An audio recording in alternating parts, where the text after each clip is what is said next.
할렐루야, 할렐루야. 자, 오늘도 살아계신 하나님의 은혜가 오늘 예배하시며 또 말씀을 들으시는 우리 모든 성도님들께 충만하시기를 예수님의 이름으로 축복합니다. 자, 오늘은 드디어 데살로니가 전서 강해의 마지막 시간입니다. 아무도 안 아쉬워하시네요. 다시 한번 해볼게요. 오늘은 드디어 데살로니가 전서 강해의 마지막 시간입니다. 아이고, 자, 자, 우리 창신성신에서도 그런 반응이 나와야 됩니다, 여러분. 오늘 마지막 시간인데 참 우리가 사실은 연초에 말씀을 시작했는데 중간에 사순절, 부활절도 있고 해서 중간에 조금 멈췄다가 오늘로써 이렇게 마무리를 하게 됩니다. 사도 바울이 데살로니가 교회 성도들에게 보내는 편지의 맨 마지막 부분을 오늘 여러분들과 함께 살펴보면서 이 대장정의 이 데살로니전서 강의를 마무리하려고 하는데요. 바울이 예수님의 재림을 고대하면서 믿음의 역사와 사랑의 수고와 예수 그리스도에 대한 소망의 인내로 소문이 자자했던 데살로니가 교회 성도들에게 편지를 통해서 격려하고 칭찬하고 당부하는 내용들을 우리가 그동안 함께 살펴봤습니다. 자, 이제 그 편지의 맨 마지막 부분인데요. 자, 먼저 한 가지 질문을 여러분께 좀 드리겠습니다. 만약 여러분이 사도 바울의 입장이라면 이 편지 말미에 어떤 내용을 여러분 쓸 거라고 생각하십니까? 여러분 같으면 뭐라고 쓰시겠어요? 이제 언제 다시 만날지 모르는 사람들, 지금처럼 수시로 문자, 카톡을 보낼 수 있는 시대도 아니고 그토록 사랑하고 아끼던 사람들에게 과연 어떤 말로 이 편지를 마무리하겠냐라는 것이죠. 어쩌면 가장 하고 싶은 그런 중요한 한마디가 있다면 그것을 꼭 남기지 않겠습니까? 아니나 다를까 바울은 데살로니가 전서를 마무리하면서 그의 간절한 마음을 담아 기도의 편지, 다시 말하면 이 편지의 마무리를 자신이 간절하게 하나님 앞에 부르짖는 기도로 오늘 이 마지막 부분을 시작하는데, 오늘 방금 읽었던 23절 말씀을 다시 한번 다 같이 한번 읽어보겠습니다. 함께 읽겠습니다. 평강의 하나님이 친히 너희를 온전히 거룩하게 하시고 또 너희를 온 영과 혼과 몸이 우리 주 예수 그리스도께서 강림하실 때에 흠없게 보존되기를 원하노라. 아멘. 지금 사도 바울이 무엇을 위해 기도하고 있습니까? 주님 다시 오시는 그날까지 데살로니가 성도들이 온전하고 거룩해지기를 기도하고 있고 흠없게 보존되기를 간구하고 있어요.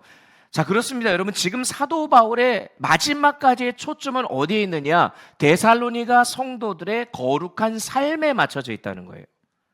그렇다고 이것이 바울 자신의 어떤 개인적인 바램이나 소망이냐? 그렇지가 않습니다.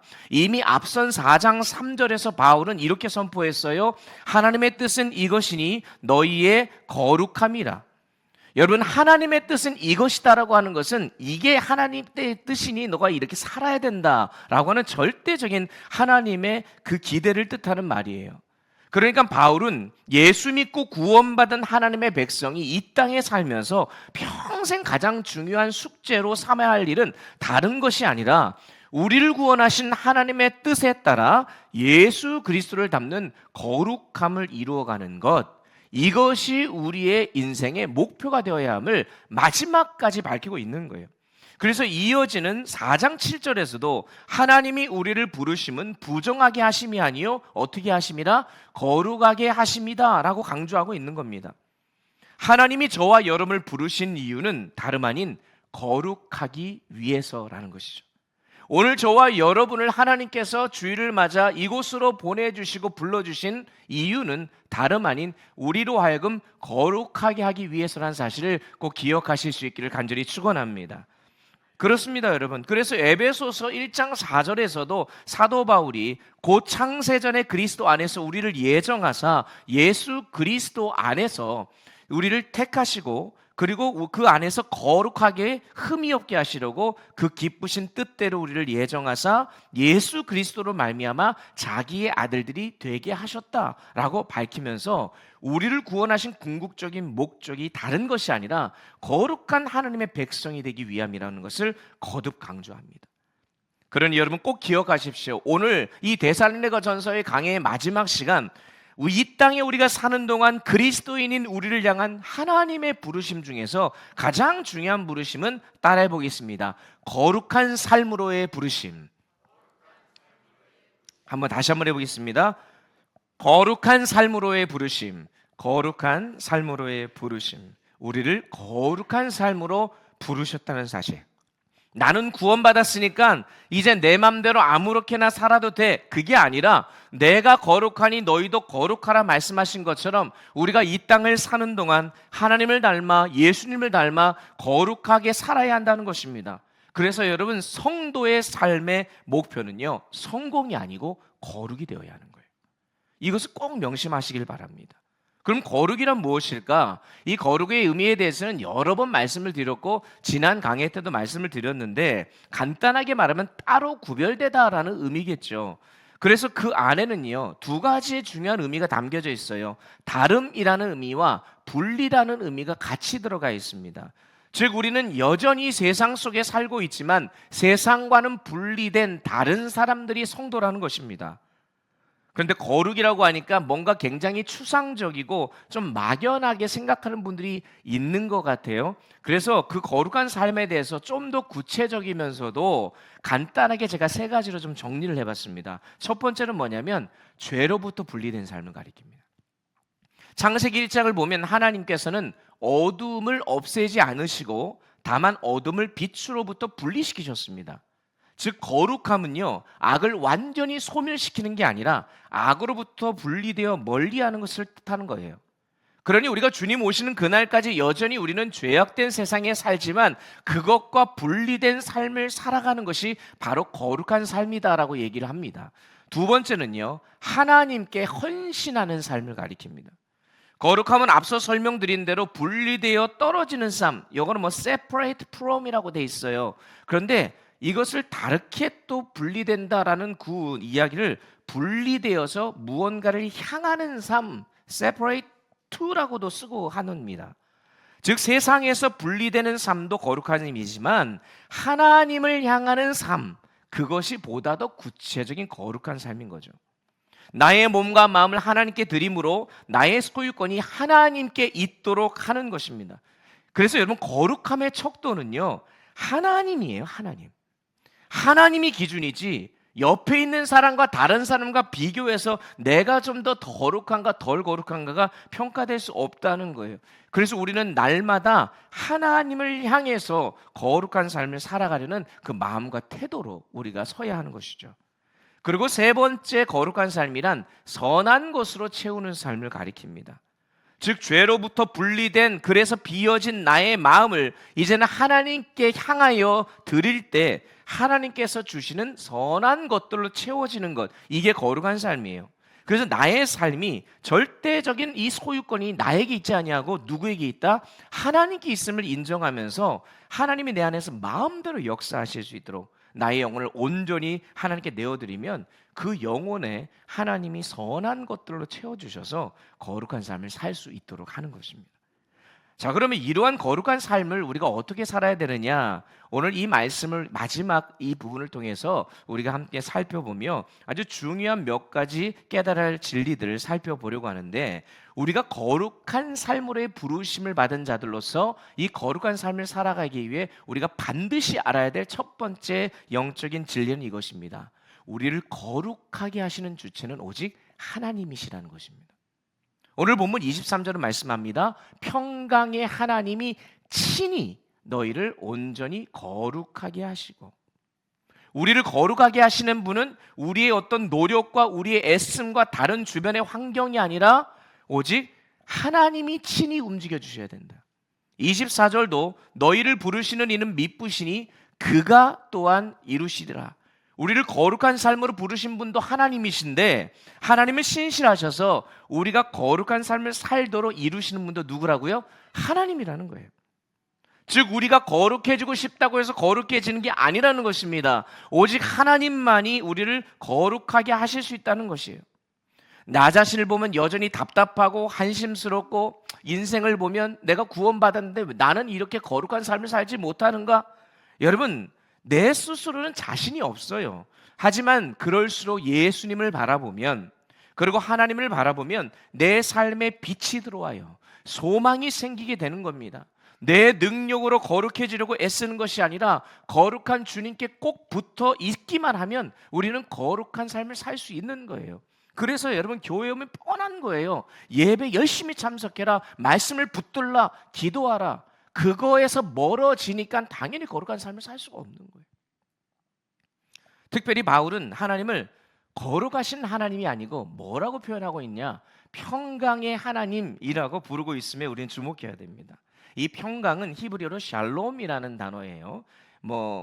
이 또 헬라어로는 에이레네, 이제 우미원에는 에이레네 이 순 이름이 있죠. 에이레네라고 돼 있어요.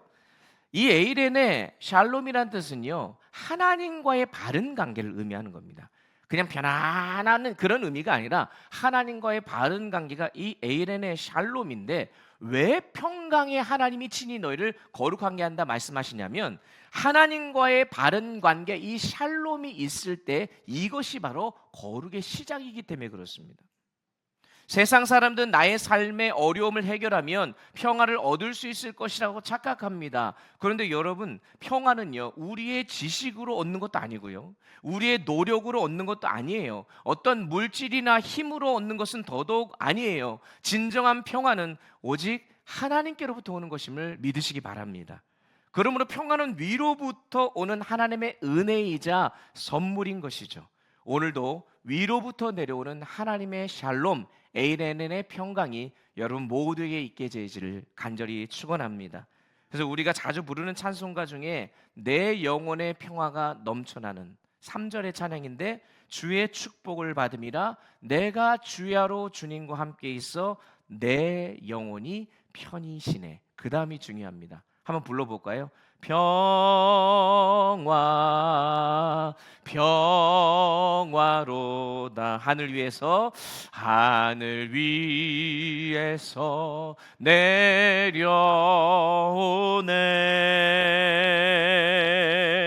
그 사랑의 물결이 영원토록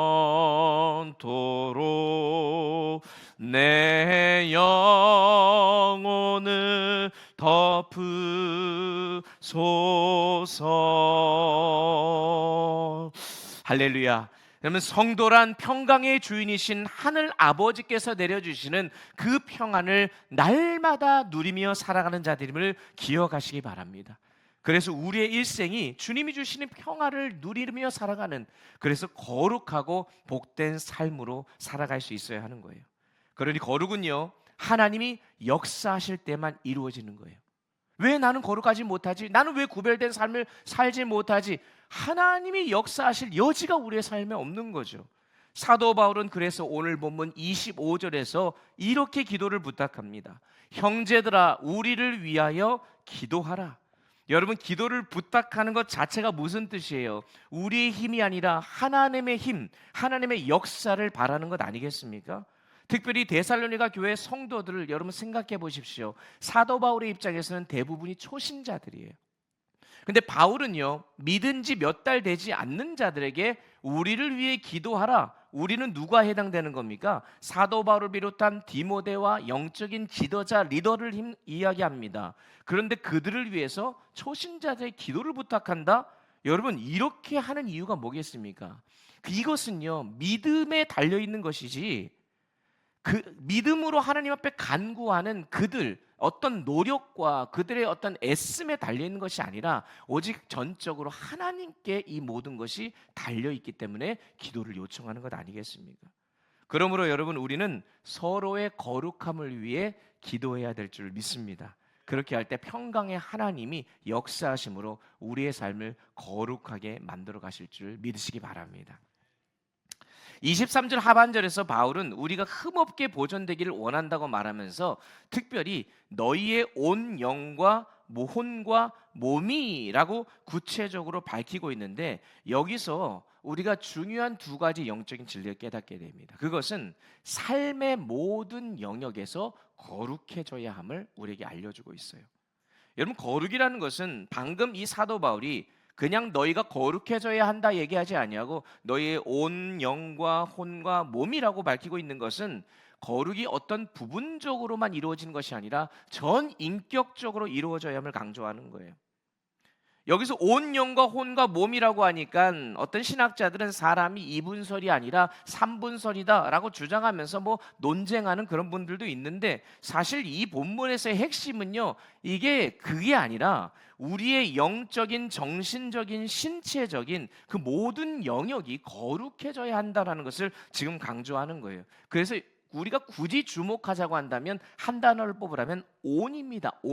온이라는 단어예요.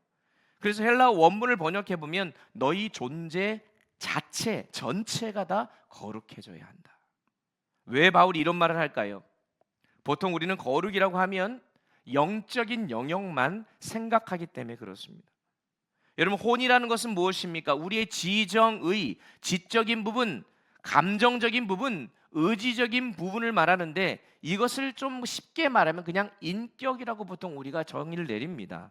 즉 우리가 생각하는 것, 느끼는 것, 의지적으로 원하는 것이 혼이고 인격인데, 바로 이 부분에 있어서도 뭘 추구해야 된다? 거룩을 추구해야 된다는 거예요. 그러니까 우리의 생각도 거룩해야 되는 것이고, 우리가 느끼는 것도 원하는 것도 거룩해져야 하는 거예요. 그런데 우리의 생각이나 느낌이나 의지를 보면 주님을 모르는 사람이나 우리나 별로 다를 바가 없는 경우가 많지 않습니까? 정말 내가 거룩하게 생각하는지, 거룩한 감정을 갖고 있는지, 거룩한 의지를 갖고 있는지를 보면 정말 부끄럽지 않을 수가 없어요. 그리고 더 나아가 사도 바울은 우리가 몸으로 하는 것에 있어서도 거룩함을 추구해야 된다라고 이야기합니다. 뭐 이 부분에 대해서는 제가 자세하게 이야기하지 않아도 무슨 의미인지 여러분이 더 잘 아실 겁니다. 그러니까 여러분, 교회에서 신앙생활을 통해 영적인 것은 돌보면서 교회 밖으로 나가서 삶에서 생활하며 살아갈 때에 우리의 몸과 정신이 따로 놀아서는 안 된다라는 거예요. 영과 혼과 육, 이 삼박자가 잘 어우러져서 우리의 인생 전체가 흠없는 모습으로 살아갈 수 있어야 되는 거예요. 그래서 사도 바울은 그게 기한이 언제까지냐라고 얘기하냐면 예수 그리스도께서 강림하실 때라고 밝히고 있어요.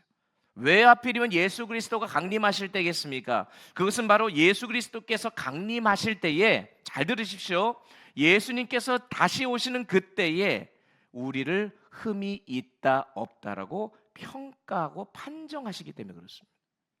즉 우리는 마지막 때에 하나님이 우리를 평가하실 것이라는 사실을 항상 기억하고 살아가야 된다는 거예요. 이걸 기억하고 살아가는 삶은요, 달라질 수밖에 없어요. 그러니까 이 세상을 살면서 자꾸 사람 눈치 보지 마세요. 우리가 눈치를 봐야 될 것은 영원한 세계에 계시는 다시 오실 주님의 눈치를 봐야 되는 거죠. 그래서 우리의 모든 전 인격이 거룩함으로 구별되어질 수 있는 것, 여러분 그렇게만 해보십시오. 그러면 우리가 살아가는 방식은 또 우리의 모든 삶의 영역에서 달라질 수밖에 없어요. 나의 생각하는 방식, 말하는 방식이 분명 달라집니다. 여러분, 올림픽에 나가는 선수들은 4년 후에 시상대에 올라갈 것을 기대하면서 정신적으로도 그렇고 육체적으로도 열심히 준비하고 훈련하잖아요. 마찬가지로 성도들 동안 마지막 때에 영광의 면류관을 쓸 그 시상대를 염두에 두면서 이 세상을 살아가야 하는 것이죠. 그러면 어떻게 우리의 삶의 전 영역을 거룩한 삶으로 들어갈 수 있게 할 것인가 라고 할 때 뭐 여러 가지가 있겠지만 가장 중요한 것 한 가지를 말씀을 드리면, 내가 누구에게 소속되었는지를 분명히 할 때 그게 가능합니다. 여러분, 이게 사실 우리는 소속감이 굉장히 중요하거든요. 그래서 누군가가 다 소속이 되어 있어요. 그래서 자기가 어디에 소속되어 있는지에 따라서 그 사람이 달라지게 되는데, 여러분 우리는 예수를 믿고 구원을 받았습니다. 여러분 믿으십니까? 예수를 믿음으로 구원받았어요. 하나님의 자녀가 되었습니다. 근데 여러분, 예수를 믿는다라는 영어 표현을 보면 좀 더 정확한, 예수를 믿는다는 게 이거구나라는 걸 알 수 있어요. 보통 I believe in Jesus라고 되어 있습니다. I believe Jesus가 아니에요. I believe in Jesus. 여러분, 이게 무슨 말이겠습니까? 나는 예수님 안에 있음을 믿습니다라는 뜻입니다. 소속이 예수님이라는 거예요. 단순히 예수님 존재나 사실을 믿는 것을 넘어서 예수님과 깊은 관계를 맺고 그분 안에 거하는 것을 믿는다라는 것이죠. 그러니 예수를 믿는다는 것은 우리가 주님께 소속되었다는 뜻입니다. 이전에는 다른 소속이었는데 이제는 누구 소속? 예수님 소속이라는 거예요. 그런데 예수님을 믿는데 그분에게 소속되지는 않았다? 있을 수 없다는 거예요. 나는 매 순간 하나님을 나의 주인으로 인정하면서 그분을 찬양하고 예배하는 삶을 살고 있는지, 혼으로 봤을 때 내가 생각하고 느끼고 원하는 것들이 다 주님 보시기에 그 소속되어 있는 자로서 합당한지, 내가 몸으로 하고 있는 모든 행동과 활동이 주님이 기뻐하시는 것들인지, 나의 영과 혼과 몸이 주님께 속해 있는지를 점검해야 된다는 거예요. 그런데 소위 영적인 생활, 즉 교회에 와서 기도하고 말씀 읽고 예배하는 것, 지금 오늘 예배하시는 모든 분들은 다 그렇게 하고 계시잖아요. 그런데 주님의 다스림을 받는다고 하면서 나머지 세상에서 지적인 영역과 그리고 나의 육체적인 영역, 또 감정, 의지, 이 부분에서는 그냥 내가 알아서 한다, 이래서는 안 된다는 거죠. 여러분이 어떤 직업을 가지고 있든, 어느 학교를 다니든, 어느 일을 하고 있든 간에 내가 하나님께 소속되어 있는 자로서 그곳에서 해야 할 것들을 생각하고 의지를 가지고 느끼고 원하고 그리고 행동해야 한다는 것입니다. 나를 둘러싼 인간관계에서도 마찬가지예요. 그분의 뜻 안에서 그분의 인도하심을 따르고 있는 것인지, 아니면 내가 그냥 좋아하는 사람과 내가 편한 사람과 만나고 있는지, 그리고 내가 싫어하는 사람과 조금 거리낌 있는 사람과는 내가 그냥 관계를 끊고 자르고 있는지, 결국 내가 하고 있는 모든 일들 전 영역에서 주님의 통치와 다심을 받고 있는가가 우리가 거룩한 삶으로 부름받은 자로서 이 거룩한 삶을 살아낼 수 있는 그것과 아주 직결되어 있다는 것입니다. 그래서 저는 바라기는 주님 앞에 서는 그날까지 저와 여러분의 삶의 모든 영역에서 주님이 기대하시고 뜻하신 이 거룩하고 신실한 삶을 살아내실 수 있기를 예수님의 이름으로 축복합니다. 바울은 하나님께 데살로니가 성도들이 전 인격이 거룩하여지기를 간절히 기도한 다음에 마지막 권면으로 데살로니가 전서를 마무리하는데 25절, 27절까지 말씀을 우리가 다 같이 한번 읽어보겠습니다. 여기에 세 번째 중요한 영적인 원리가 들어가 있는데요. 함께 읽겠습니다. 형제들아, 우리를 위하여 기도하라. 거룩하게 입맞춤으로 모든 형제에게 문안하라. 내가 주를 힘입어 너희를 명하노니 모든 형제에게 이 편지를 읽어주라. 자, 지금 이 권면은요, 이제 데살로니가전서 마지막 부분의 편지를 마무리하면서 형식적으로 인사하듯이 하는 말, 그 말이 아니에요. 여기에는 거룩한 삶을 살기 위한 매우 중요한 영적 원리 세 번째가 담겨져 있는데, 바로 거룩은요, 공동체를 통해 함께 이루어져 가는 것이라는 것을 우리에게 알려줍니다. 특별히 세 가지 명령이 눈에 띕니다. 기도하라, 문안하라, 읽어주라. 즉 서로 문안하고 서로 기도하고 서로 말씀을 나눌 때 교회 공동체가 거룩한 삶을 살 수 있게 된다는 거예요. 먼저 바울은 25절에서 자신을 포함한 디모데 등 복음 사역자들을 위해 기도해달라고 요청합니다. 우리가 앞서 살펴봤지만 여러분, 바울은 사실 누구보다도 더 영역이 있는 기도의 사람 아닙니까? 그런데 그가 데살로니가 성도들에게 기도를 요청하고 있다는 것은 그는요, 중보의 기도가 얼마나 중요한지를 알고 있는 거예요. 한마디로 모든 사역은 하나님의 은혜로 하는 것이지 자기가 스스로 하는 것이 아니라는 것을 아는 거죠. 그리고 중보기도의 힘이 있음을 믿고 있었던 거예요. 여러분, 중보기도의 힘을 여러분 믿으십니까? 여러분, 우리가 중보기도팀이 운영이 되고 함께 기도하는 것, 이거는 그냥 하나의 사역팀이 아니에요. 여러분, 우리가 서로를 위해 함께 기도해 주는 것은 얼마나 중요한 일인지 모릅니다. 여러분은 여러분 스스로를 위해도 기도하지만 서로를 위해서 함께 기도해야 돼요. 목회자는 성도들을 위해 기도해야 되는 것이고, 성도들은 목회자를 위해 기도해 주셔야 되는 것이고, 성도는 서로를 위해 기도해야 돼요. 그러할 때 우리 교회가 함께 거룩한 삶으로 빚어지게 되는 거예요. 그러한 삶을 우리가 살 수 있기를 간절히 소망합니다. 자, 그런데 교회는 이런 기도에만 머물러서는 안 되고 서로 무난할 것을 사도 바울이 권면하는데, 좀 쉽게 말하면 성도들 간에 아름다운 교제가 있어야 함을 얘기해요. 함께 웃고 함께 울고 함께 기뻐할 수 있어야 한다는 것인데, 특별히 오늘 말씀에 모든 형제에게 무난하라라고 하면서 앞부분에 이런 말이 적혀져 있어요. 거룩하게 입맞춤으로라고 되어 있어요. 거룩한 입맞춤으로. 다른 사람과 입맞춤으로 인사하는 것은 고대 동방에서는 유행하고 있던 관습이에요. 그래서 예수님 당시, 사도 바울 당시에도 널리 만연해 있었습니다. 그래서 만날 때 떠날 때 신분이 같은 사람들끼리는 어떻게 하는지 아십니까? 같이 뺨에다가 입을 맞추는 거예요. 그런데 신분이 다르면 어떻게 할까요? 높은 사람에게 낮은 사람이 발이나 손에 입맞춤을 합니다. 이게 보통 하고 있던 인사법이에요. 제가 뭐 생각해 보니까 거의 한 25년 전이네요. 25년 전에 제가 캐나다에 처음으로 가가지고 이제 어학연수를 할 때가 있었습니다. 그래서 거기서는 ESA라고 해가지고 영어 프로그램, 영어를 배우는 곳이죠. 근데 다 각 전국 각 그 전 세계에서 영어를 배우러 온 학생들이 있어요. 그러니까 이제 저는 나름대로 이제 영어를 배워보겠다고 한국말 전혀 쓰지 않고 이제 외국인들과 함께 이제 문화를 즐기면서 하는데, 그 중에 볼리비아의 어떤 여학생이 저하고 인사를 할 때마다 갑자기 저한테 오더니 볼을 비비더니 쪽 하는 거예요.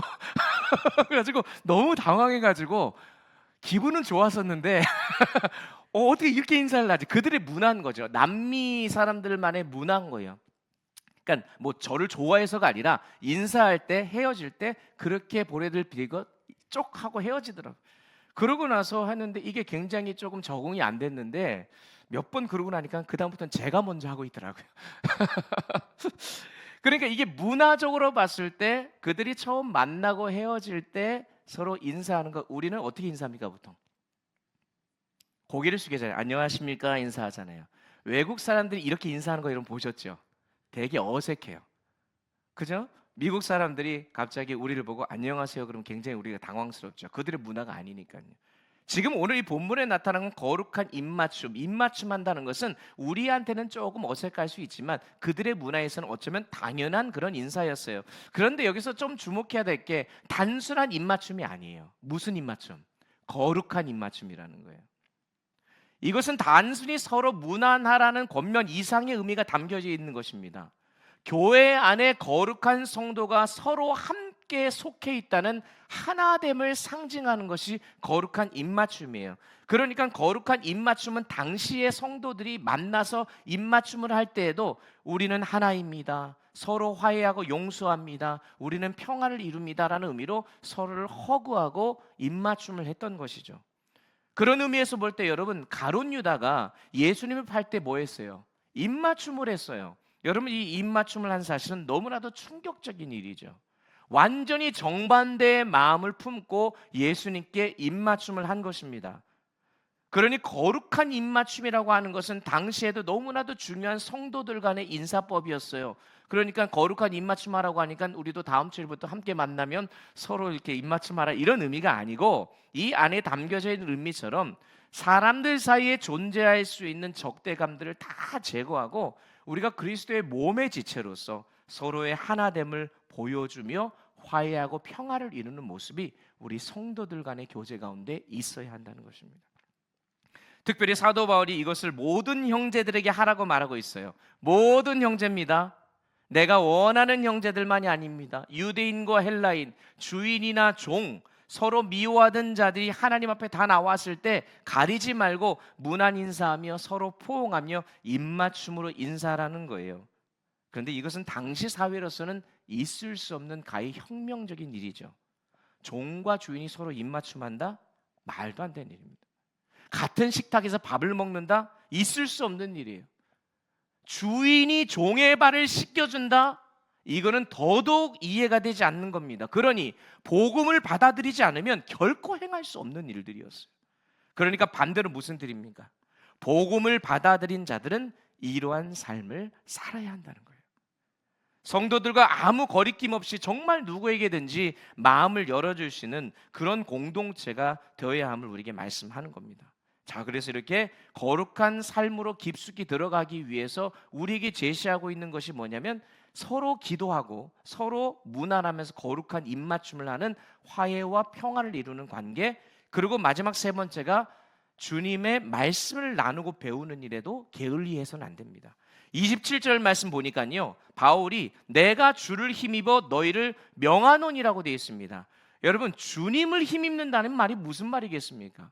지금 사도 바울이 너희들 내가 보내는 이 편지를 읽어주라 라고만 얘기해도 되는데, 내가 주님을 힘입는다는 말은, 지금 이거 하는 말은 내 권위로 하는 게 아니고 주님의 권위, 바로 예수님께 그 권위를 둔다라는 의미가 담겨져 있어요. 그러니까 해도 돼도 되고 안 해도 되고 이런 문제가 아니라는 거예요.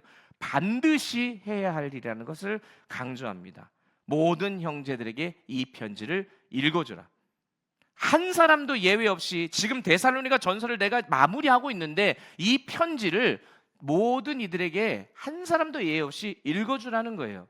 여러분, 여기서 이게 복음의 보편성의 의미가 담겨져 있어요. 복음은 누구나 들어야 함을 말씀하고 있는 것입니다.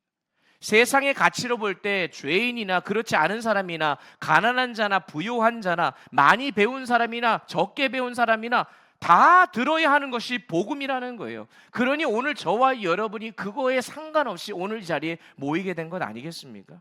그래서 로마서 1장 16절은 말씀하죠. 함께 읽겠습니다. 큰 목소리 읽습니다. 내가 복음을 부끄러워하지 아니하노니 이 복음은 모든 믿는 자에게 구원을 주시는 하나님의 능력이 됨이라. 먼저는 유대인에게요 그리고 헬라인에게로다. 아멘. 특별히 본문은 읽어주래요. 그냥 편지 줄을 읽으라고 하면 안 됩니까? 왜 읽어주라고 얘기할까요? 큰 소리로 지금 낭독하라는 거예요. 그런데 이렇게 하라는 이유는 뭐냐면, 니네가 알아서 읽으면 안 읽는 사람이 있을 수 있잖아요. 그러니 모든 사람이 듣도록 큰 소리로 읽어주라는 거예요. 복음은 들어도 되고 안 들어도 되는 그런 문제가 아니기 때문에, 안 들으면 죽기 때문에 큰 소리로 읽어주라는 겁니다. 그래서 우리가 복음을 전하는 거죠. 그렇다고 확성기 들고 다니면서 예수천당, 불신조 꼭 그렇게 하라는 그런 뜻이 아니라, 여기서 큰 소리라는 것은 모두가 알아듣게 전하고 간절함으로 전하라는 뜻입니다. 그러므로 여러분이 교회에 와서 예배를 드릴 때마다 하나님께서 목회자를 통해, 또 부족하지만 저를 통해서 하나님의 말씀을 직접 들려주라고 하신 말씀인 줄 알고, 여러분들이 한 분 한 분이 빠짐없이 이 하나님의 말씀에 귀를 기울여야 될 줄 믿습니다. 교회에서 말씀 공부하자, 바이블 아카데미 하자, 크리스찬 베이직 하자 하는 이유가 바로 여기에 있는 거예요. 교회 공동체는 다른 것으로 하나가 되는 게 아니고요, 말씀으로 하나가 되는 공동체예요. 우리가 삶의 그동안 기준이 다른 것이었지만, 우리가 교회 공동체에 소속이 되고 예수님께 소속이 되는 순간부터는 나의 삶의 기준은 뭐가 되는 거예요? 말씀이 되어야 한다는 것이죠. 그래서 바울은 자신의 서신을 서로 돌아가며 읽으라고 권면하고 있는 것입니다. 그래서 9월부터 이제 가을이 시작이 되니까 전 교회적으로 말씀을 공부하는 일에 우리가 힘쓰자고 강조하는 거 아니겠어요? 우면에서는 바이블 아카데미 1:1 제자양육 성경 통독, 또 우리 창신에서는 크리스찬 베이직을 우리 청년 장년들 전 교인이 함께 배워 나가려고 하는 이유가 바로 여기에 있는 것입니다. 여러분, 하나님이 세워주신 공동체를 통해서 말씀과 기도와 교제를 통해 거룩한 삶을 이루어가시는 저와 여러분들 되시기를 예수님의 이름으로 축복합니다. 말씀을 정리하겠습니다. 여러분, 한국이 낳은 세계적인 소프라노 하면 누구를 먼저 떠오릅니까? 여러 사람이 있지만 조수미 씨를 아마 떠올릴 거예요. 2006년 프랑스의 한 극장에서 데뷔 20주년 기념 독창회를 준비하고 계획했어요. 자, 공연을 앞두고 파리를 떠나려는 찰나에 한국으로부터 전화 한 통화를 받습니다. 그녀의 어머니부터 전화가 왔는데, 그녀는 수화기 너머로 아버지가 돌아가셨다는 소식을 듣게 된 거예요. 아버지 임종 소식을 들은 거죠. 그래서 막 울면서 계획했던 그 공연들을 다 취소하고 한국으로 가려고 했어요. 근데 그의 어머니가 딸을 만류하면서 이 조수미 씨한테 이렇게 얘기했다는 거예요. 너는 내 딸이 아니고 만인들을 행복하게 하는 사람이다.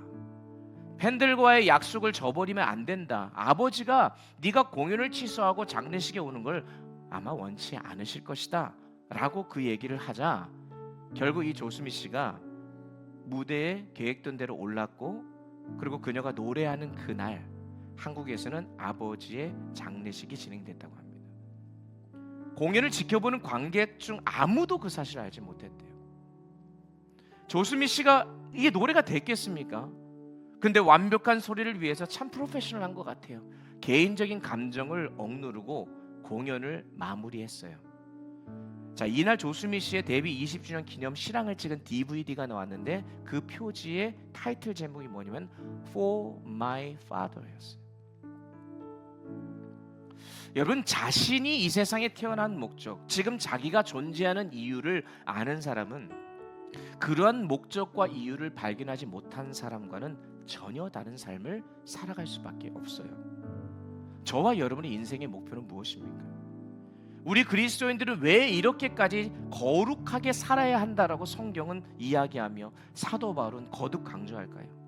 여러분, 그것은 우리의 인생의 주인이 바뀌었기 때문에 그렇습니다. 더 이상 내 인생의 주인이 내가 아니고요, 하나님이시기 때문에 그래요. 그로 인해서 우리의 소속도 신분도 바뀌었어요. 우리는 더 이상 세상에 속한 자들이 아니라 하나님 나라에 속한 하나님 나라의 백성들입니다. 여러분 믿으십니까? 여러분 이 사실을 분명히 하셔야 돼요. 그러므로 이제 우리가 이 세상에서 살아가는 목표는 바로 우리를 부르신 거룩하신 하나님과 같이 거룩하게 살아가는 것, 이것이 우리의 목표가 되어야 하는 것입니다. 이를 위해는요, 때로는 눈물도 삼켜야 되고 고통도 따를 것입니다. 사람들이 이해하지 못할 때도 있을 거예요. 그러나 조수미 씨가 눈물과 고통을 감수하며 자기가 그 무대에 서야 하는 이유를 깨달았을 때에 그것을 노래를 부르고 난 후 그 DVD에 For My Father라고 적었던 것처럼 저와 여러분들이 어떠한 상황 속에서도 이 땅 가운데 우리가 살아가는 모든 삶의 이유가 For My Father가 되어서 우리 거룩하신 하나님 아버지를 위해 우리가 살아간다고 한다면 여러분 그 자체로 우리 하나님은 기뻐하실 것이고 영광을 받아주실 것입니다. 자, 오늘 본문 마지막 절을 읽고 말씀을 마무리하겠습니다. 마지막 절 힘차게 읽습니다. 우리 주 예수 그리스도의 은혜가 너희에게 있을지어다. 아멘. 거룩한 삶으로 부름받은 우리에게 가장 중요한 것은 다른 거 아닙니다. 예수 그리스도께서 주시는 은혜인 줄 믿습니다. 은혜가 없으면 우리는 살아갈 수 없어요. 그러니까 오늘 이렇게 예배하시는 저와 여러분들에게 주 예수 그리스도의 은혜와 평강이 이곳에 모인 저와 여러분 모두에게 넘쳐나시기를 간절히 축원합니다. 창신, 우면, 양평 세 개의 성전에 이 하나님의 은혜가 가득하심으로 말미암아 우리의 삶의 모든 전 영역에서 하나님이 기뻐하시는 거룩한 삶을 살아내는 그런 축복이 우리 모두에게 있게 되어지기를 예수님의 이름으로 축복합니다. 아멘.